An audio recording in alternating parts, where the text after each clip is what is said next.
Hello everyone, welcome to शिक्षा official. हम लोग देख रहे थे फिजिक्स के लेसन प्लान और फिजिक्स के लेसन प्लान में 4 लेसन प्लान हो चुके हैं। आज हम 5वां लेसन प्लान कवर करेंगे। यदि आप लोगों ने वीडियो नहीं देखी है तो आप प्लीज़ जाकर देख लीजिए और आपको उसकी लिंक डिस्क्रिप्सन बॉक्स में मिल जाएगी, तो आप वहाँ जाकर देख सकते हैं। और चलिए शुरू करते हैं आज का टॉपिक। आज का हमारा टॉपिक है लेसन प्लान 5 और इसका आज का प्रकरण है गुरुत्वाकर्षण बल। तो सबसे पहले हम क्या करेंगे, हम इस पे लेसन प्लान बनाते समय सबसे पहले हम लिखेंगे छात्राध्यापिका का नाम, जो कि प्यूपिल टीचर जो है उनका नाम आएगा। इसके बाद दिनांक, विद्यालय का नाम और कालखंड और कक्षा और समय। इसके बाद हमारा प्रकरण आएगा कि जो भी सब्जेक्ट है, सब्जेक्ट का जो भी टॉपिक है उसके बारे में लिखना है, तो हम प्रकरण में डाल देंगे गुरुत्वाकर्षण बल। इसके बाद आता है सामान्य उद्देश्य। सामान्य उद्देश्य हमारे हर लेसन प्लान में कॉमन होते हैं, जिसमें कि हमारा जो जनरल जो ऑब्जेक्टिव होते हैं उसके बारे में लिखना पड़ता है कि हमारा क्या उद्देश्य रहेगा, कि बच्चों को इसमें पढ़ने में आसानी होगी, इसको समझ पाएगा, ऐसे सामान्य उद्देश्य हमारा होता है। इसके बाद आते हैं भौतिक शिक्षण उद्देश्य। भौतिक शिक्षण उद्देश्य जो कि भौतिकी से संबंधित हम लेसन प्लान बना रहे हैं तो उसके बारे में लिख सकते हैं। तो ये हमारे भौतिकी के जो लेसन प्लान फर्स्ट है, फिजिक्स का लेसन प्लान फर्स्ट, उसमें आपको सामान्य उद्देश्य और भौतिकी शिक्षण उद्देश्य पूरी डिटेल में मिल जाएंगे, तो आप वहाँ जाकर लिख सकते हैं। इसके बाद आते हैं विशिष्ट उद्देश्य। विशिष्ट उद्देश्य क्या होते हैं, हमारे टॉपिक से रिलेटेड होते हैं। आज का हमारा टॉपिक है गुरुत्वाकर्षण बल, तो इसके बारे में हम विशिष्ट उद्देश्य में लिखेंगे। सबसे पहले डालेंगे ज्ञानात्मक उद्देश्य। ज्ञानात्मक उद्देश्य में गुरुत्वाकर्षण की परिभाषा दे सकेंगे, आकर्षण बल का नाम दे सकेंगे। इसके बाद है बोधात्मक उद्देश्य। इसमें गुरुत्वाकर्षण बल को उदाहरण देकर समझा सकेंगे, गुरुत्वाकर्षण के दो पिंड के बीच की बल की पहचान कर सकेंगे। इसके बाद आता है प्रयोगात्मक उद्देश्य। प्रयोगात्मक उद्देश्य क्या होता है, इसमें गुरुत्वाकर्षण बल की बच्चे जांच कर सकेंगे और गुरुत्वीय त्वरण को निकाल सकेंगे। आगे आता है विश्लेषणात्मक उद्देश्य, जिसमें कि जी, कैपिटल जी और स्मॉल जी में संबंध बता सकेंगे और जी का मान निकाल सकेंगे। इसके बाद है संश्लेषणात्मक उद्देश्य।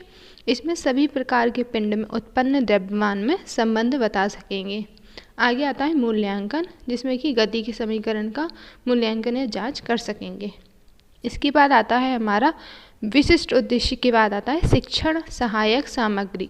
जो भी सामग्री हमें यूज़ हुई है वो यहाँ पर आएगी, जैसे कि चौक, डस्टर, श्याम पट्ट, चार्ट आदि।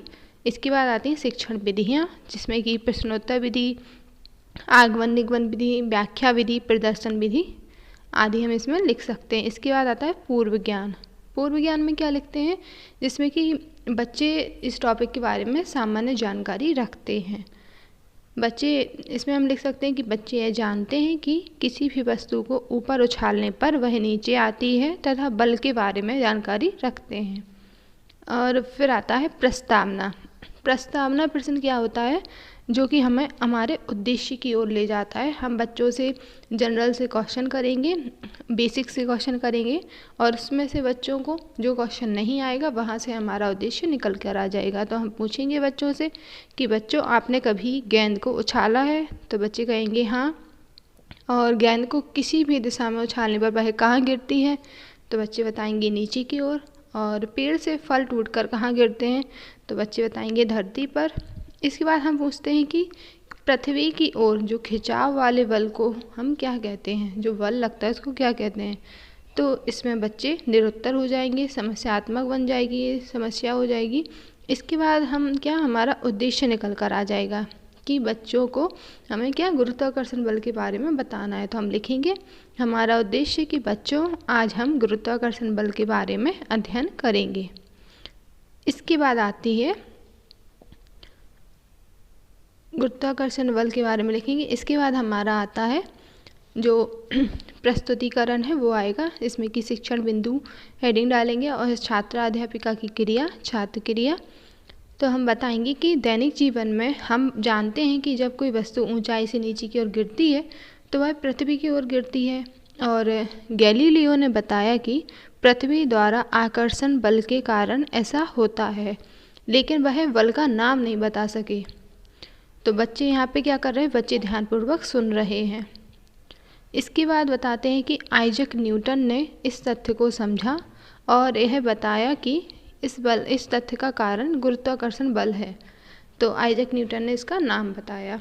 इसके बाद है कि न्यूटन जब पेड़ के नीचे बैठे थे तो एक सेब पृथ्वी पर गिरा। उन्होंने सोचा कि जब पृथ्वी सेब को आकर्षित कर सकती है तो चंद्रमा को क्यों नहीं। ये दोनों कार्य नहीं कर रहे हैं। तो हम बच्चों से प्रश्न पूछेंगे, बीच बीच में प्रश्न भी करेंगे, जिससे कि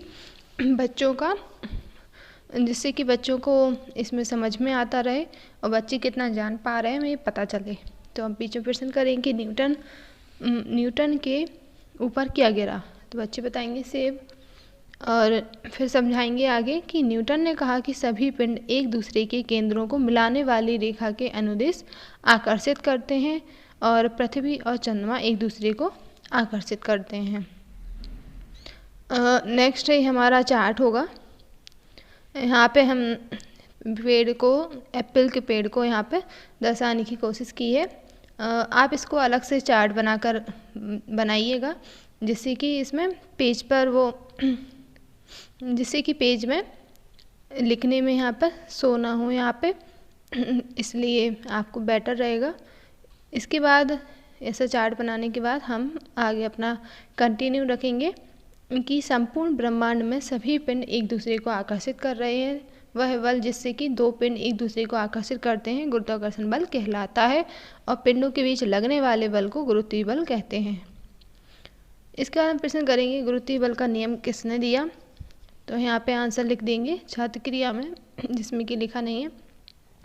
आगे हम बताएंगे कि हम दो पिंडों के बीच जैसे m1 और m2 द्रव्यमान के बीच की दूरी d है तो उसके मध्य F बल कार्य करेगा। तो F समानुपाती m1 into m2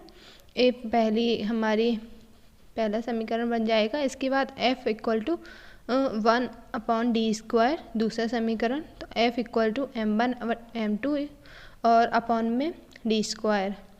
यहाँ पे g नियतांक है तो F equal to g m1 m2 बटे d²। तो यहाँ पे हमारा फॉर्मूला निकल के आ जाएगा।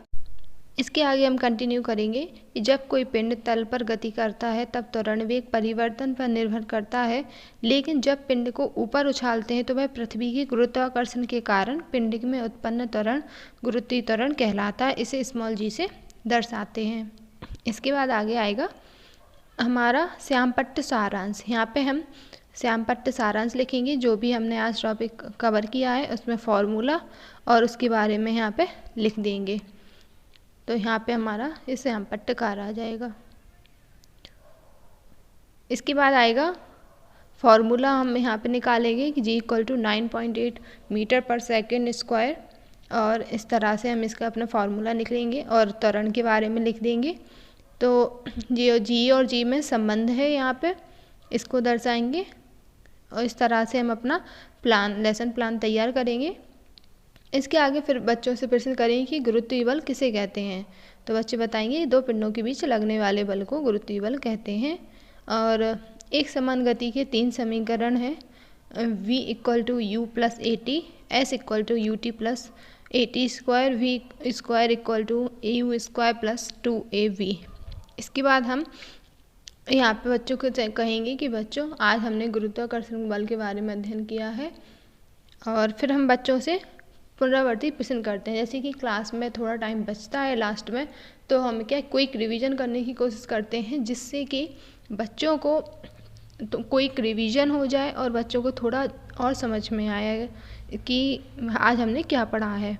तो हम बच्चों से प्रश्न करेंगे कि गुरुत्वाकर्षण बल क्या होता है और गुरुत्वाकर्षण बल को किससे प्रदर्शित करते हैं, द्रव्यमान को कैसे प्रदर्शित करते हैं और जी में संबंध क्या होता है।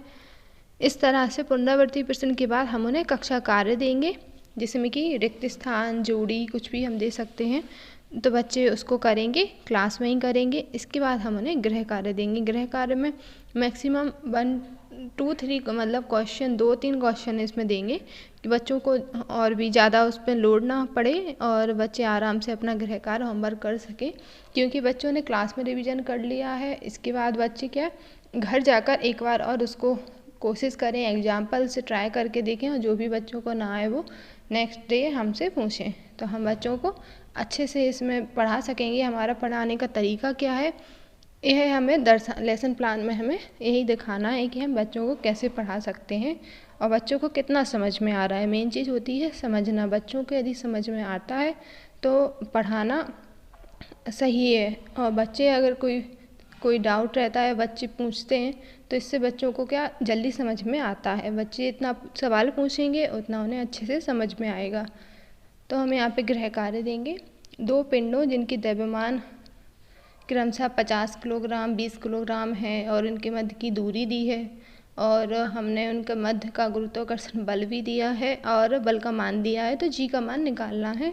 और दूसरा, यदि चंद्रमा पृथ्वी की ओर आकर्षित होता है तो पृथ्वी चंद्रमा की ओर गति क्यों नहीं करती। इस तरह से आज हमारा लेसन प्लान 5 यहाँ पे कंप्लीट हो जाता है। लास्ट में हस्ताक्षर तालिका आएगी।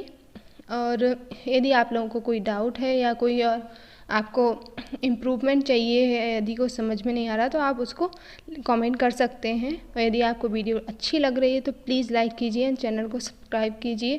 Thank you for watching.